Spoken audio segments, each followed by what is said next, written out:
Hi, it's Jerry. Today we are meeting again because I wanted to give you some investment tips that I read in a book. So I think it could be very useful for you. So let's get started. I'll explain what I've learned and how you can utilize it. So I read that many investors have their investments perform very badly.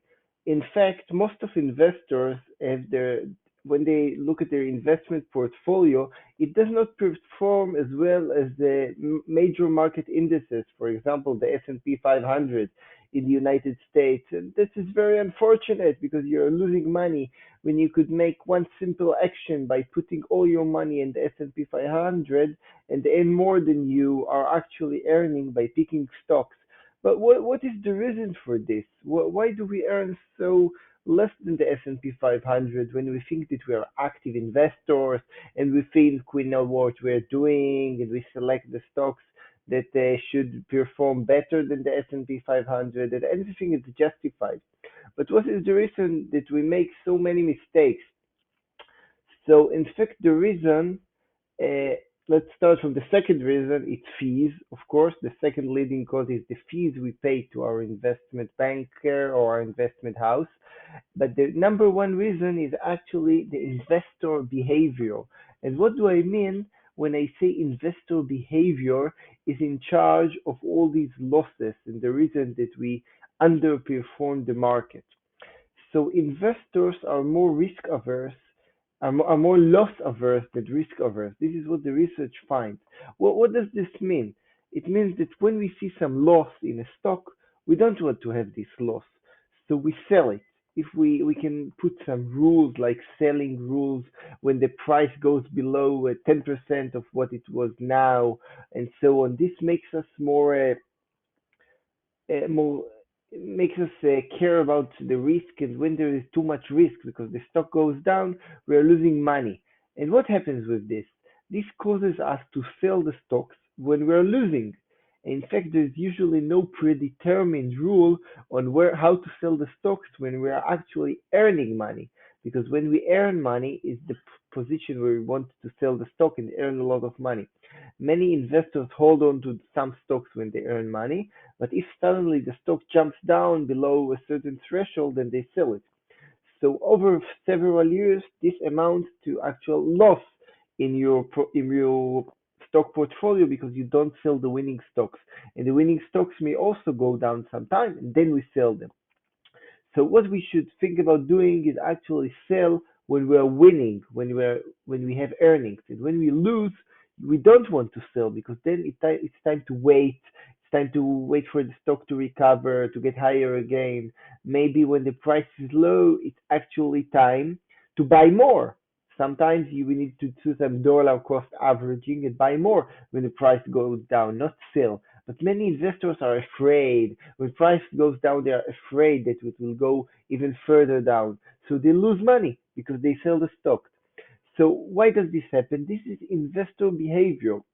And the investor behavior that they are afraid of things and they like to take more risks, it causes dramatically lower returns compared to the major market indices. Investors are more likely to sell at a loss than to wait and realize even bigger gains. So what is the best solution here? So the solution should be set correctly for each investor. It's not a one size fits all solution because each investor has in his own risk tolerance, his own properties of the way he wants or she wants their investment to be performed. So the recommended investment strategy based on a research that spanned 20 years. It was done by the Dalbar Institute. It's titled Quantitative Analysis of Investor Behavior 2016. You can check it out at www.dalbar.com. So, what is the outcome of this research? The best solution recommended by the research is to employ a strategy that focuses on your goals and is not reactive to short term market conditions. So what we need to do is we need to build our portfolio. We need to adjust the risk. we need to select the part of the portfolio correctly based on our risk level, and then as we run our portfolio after we have invested the money, we do not react to short term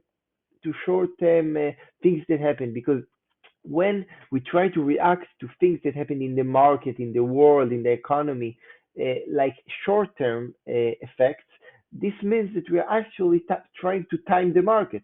Because if we say, okay, there's going to be a war here, or there's going to be a shortage of oil here, or so on, it means we think that this effect will affect stocks in the near term, and this is what causes us to make these quick adjustments. However, what happened is that the research found that when trying to time the market, and when you think that something is going to happen soon, it's many times not the case. And when you do this, overall, on average, it will harm your investment portfolio and your returns. You will get less and not more. So the best idea is to find the right portfolio for you, invest your money, and then you just stick with it.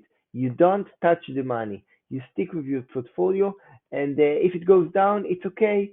You wait. If it goes up, it's also okay. When you need the money, you take it. But but if you make this portfolio, invest for the very long term, and leave your money there invested, and do not do any quick actions on the short term, you will gain more and you will be closer to the market indices. And maybe you should also consider investing some or all of your money in the market indices, because you can't go wrong on this. While the S&P 500 may go down for a year or two, overall, over the decades until your retirement, it will go up. And this has been shown from decades or even more than 100 years of stock market activity. So it's a surefire methodology to do. But if you would like to do some stock picking, you could do it, but be careful and do it under the rules that I talked about. So thank you very much. This is Jerry signing off. If you like this video, please share it. Please like it. We'd like to hear your opinion. You can comment. Uh, Let me know what else you'd like to hear about. So thank you very much. Have a great day. Bye bye.